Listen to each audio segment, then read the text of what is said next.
Fox 61 breaking news now. We begin with a breaking news update tonight on a controversial firing inside the Hartford Police Department. The Hartford Police Union has officially filed grievances against the city on behalf of former officer Joseph Magnano. Thanks for watching the Fox 61 News at 6. I'm Brent Harden. And I'm Annette Montgomery. Now this comes after Hartford Mayor Arunan Arulampalam terminated Magnano after he fired the shots that killed Stephen Jones. And Fox 61's Priscilla Mesa joins us live from the police station with the latest. Priscilla.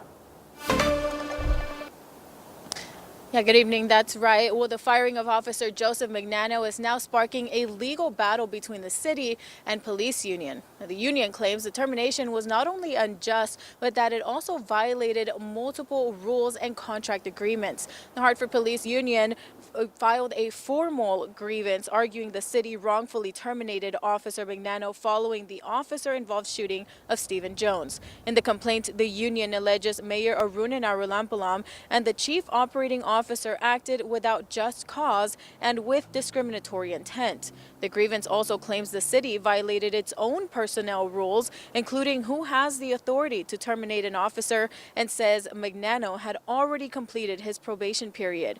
Union leaders are now calling for his reinstatement and say the case is moving forward. According to the union president, the grievance has already been filed and will now move to the next step, which is a review by the city's Human Resources Department. And we have received a statement from Mayor Arunan Arulampalam. He says he made the decision based solely on the performance of an officer at the end of his probationary period. And the mayor says he will not compromise the expectations set for those tasked with protecting the streets. Now, the mayor went on to say his focus remains on building a police force that is effective, transparent, and rooted in the respect and trust of the people of Hartford. Live in Hartford, Priscilla Mesa, Fox 61. Thank you, Priscilla. We have another breaking news update now. The man who fell and died at Sleeping Giant State Park yesterday has been identified. Authorities say 23-year-old William Gatch from Statesboro, Georgia, fell from an unmarked trail and later died in the woods. Investigators say they believe Gatch's death was accidental. The chief medical examiner is working to determine the exact cause and manner of death. Well, take a look. A homeowner is now desperate for answers after a fire destroyed his home in Waterberry. Fire crews were called to the home on Bennett Avenue just after midnight. However, during the first crucial minutes when crews arrived, they ran into problems with the hydrants nearby. Fox 61's Alicia Hercules is in Waterberry with more on what city officials say happened. Waterberry Mayor Paul Pernaruski says water flow issues at the hydrants near the home delayed the fire department's response time by nearly 20 minutes. And the owners of this home say they can't understand how something like this could happen. Everything is gone. I have nothing left. That's one of the owners of this home on Bennett Avenue, a home that was lost during a fire just after midnight. And I stood there while the garage was burning, and the cars, and the house, and nobody was spraying water at the house. The other homeowner who wanted to remain off camera says a neighbor banged on their door to tell her the garage was on fire. I opened the door and flames were coming out the garage, and I ran back. I grabbed my phone, grabbed the dog, and we just ran off the street. When fire crews arrived, they tried to use the fire hydrants near the home, but city officials say there was insufficient water flow. Crews later moved to a hydrant on Fairfield Avenue, a street over from the home, which is connected to a different water main. They ran the hose from there through the parking lot of the IGA and up to Bennett, and were able then to fight the fire. It took about an hour for crews to get the fire under control. Brad Millay, the superintendent of the Waterberry Bureau of Water, says despite some claims, there was no issue with pressure from the hydrants. This morning when we arrived, there was 80 pounds of pressure on the hydrant. There's 80 pounds of pressure in the main. It's a flow problem. He says the home being on a dead-end street also affects water flow to the hydrants. Although every hydrant in the city is expected to be flushed on an annual basis, the mayor says the hydrants haven't been flow or pressure tested in several years. I'm not sure when the last time they were tested. We believe it's been 10 or 15, 18 years, something like that, since they stopped testing. The National Fire Protection Association recommends fire hydrants be water flow or pressure tested at least once every 5 years. Mayor Pernaruski says they're not sure when or why the water pressure testing stopped. With his home destroyed and precious memories lost, the homeowner says he just can't make sense of what he's calling a major oversight. What am I going to do now? My mother's stuff's gone, my father's stuff's gone, my grandmother's. What am I going to do now?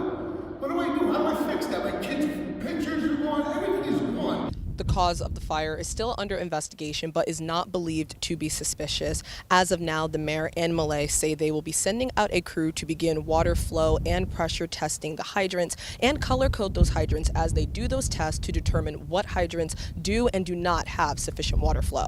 In Waterberry, Alicia Hercules, Fox 61. Thank you, Alicia. Well, a former Wesleyan student is accused of secretly recording women in campus bathrooms. Samuel Schumann was in court today on 31 counts of voyeurism. He paid his bond, but the judge ordered he can't go anywhere near the campus, and he's not allowed to have any contact with the 19 victims. Investigators say Schumann conducted these recordings between September and October of last year. They also say most of the victims were students. Schumann's next court date is set for May 21st. In the meantime, his lawyer told us he's currently or will soon be enrolled in some medical facility. Groton firefighters say at least 3 cats are dead and 2 more are unaccounted for after a house fire early yesterday morning. Officials say a home on Atlantic Court caught fire around 12:30. All people got out safely, but the cats were still inside.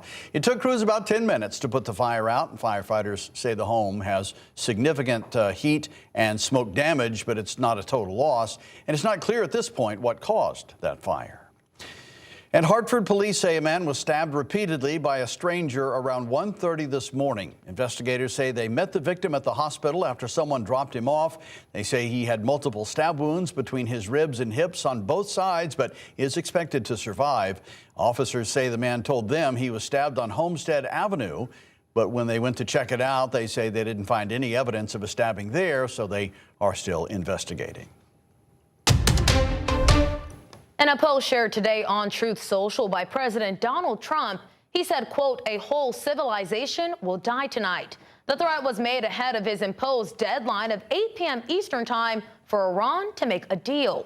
Michael Yoshida has the latest. President Donald Trump with a stark warning for Iran, writing, "A whole civilization will die tonight, never to be brought back again. I don't want that to happen, but it probably will." This could be a high-stakes negotiating tactic to try to get them to blink, but so far they haven't. The threat made hours before the president's imposed 8 p.m. Eastern Time deadline for Iran to open the Strait of Hormuz and make a deal to end the war. Whether it's positive or negative, we're going to get a response from the Iranians by 8 o'clock tonight. I hope they make the right response. Overnight, U.S. strikes hit military targets on Iran's Karg Island, where almost all the country's oil is exported from, according to a U.S. official who added the strikes did not target oil facilities. It's a very small place, but there's a significant amount of economic activity there, and that economic activity does in fact benefit the Iranian Revolutionary Guards and the Iranian military. This video appearing to show a human chain forming around an Iranian power plant. Iranian state media says civilian infrastructure across the country, including railway lines and roads, have been attacked. Israel saying Tuesday its strikes are targeting railways and bridges in the country used by the military. Going after the bridges and railroads and things like that it makes it more difficult for Russia or China to get overland support in. In Washington, Michael Yoshida, Fox 61. All right, talking March Madness here. This is a real first world problem in the world of college basketball. But last night was the first time the UConn men have ever lost a national championship game. They were 6-0 before Michigan got the better of them last night. Granted, there's always next year for the program, but not for the seniors who just played their last collegiate game. Fox 61's Alexa Harley has more from Indianapolis. After a hard-fought battle, the Huskies came up short of what would be program title number 7 after a hard-fought game that went down to the very last second against Michigan. Now, this would be Alex Karaban's final game with a UConn jersey on his back. We got to talk with him after the loss, and he was visibly emotional, kind of going over all of the time that he spent in stores, everything that he's accomplished, and he says that he's just forever grateful for his time that he got to wear number 11 with UConn across his chest. It means everything everything to hear that, just knowing the impact that I had on this program, the legacy that I left in college basketball. You know, it's going to be something I'm going to be proud of. I'm going to be proud of everything I did in this UConn jersey. I'm going to be proud of all the teammates that I have. I'm going to be proud of everyone that I came in contact with and, you know, just the state of Connecticut. And I gave it my all. I gave it my all every single game. And, you know, through the good and the bad days, we kept fighting and just wanted to be the best team every single night. And, you know, hopefully I paved the way for future Alex Caravans. Hopefully I've inspired other teammates or people in Connecticut that want to come to UConn and help do what I've done. But, you know, I'm proud of everything I've done. I'm proud that UConn is in a better place now since when I first joined. We're at the top of college basketball and, you know, regarded as one of the best programs in the country. So, you know, there's a lot to be proud of. It just stinks right now. Everything. I mean, that guy taught me so much about basketball and just discipline. I mean, he was disciplined on and off the court. Good day, bad day. There were days and games last year where people were sending him death threats and all type of hate, but he just stuck with it, ignored it, and just, like I said, he got a heart of a champion. I mean, yeah, man, it's just. Yeah, it's tough, but it's also beautiful at the same time. And Caravan also said that it's going to take a bit of time for him to take that jersey off and really let it sink in that his career at UConn has officially come to an end. And we'll have more for you on UConn's loss in the title game on Friday on Connecticut Game Week. For now, inside Lucas Oil Stadium, Alexa Harley, Fox 61 Sports.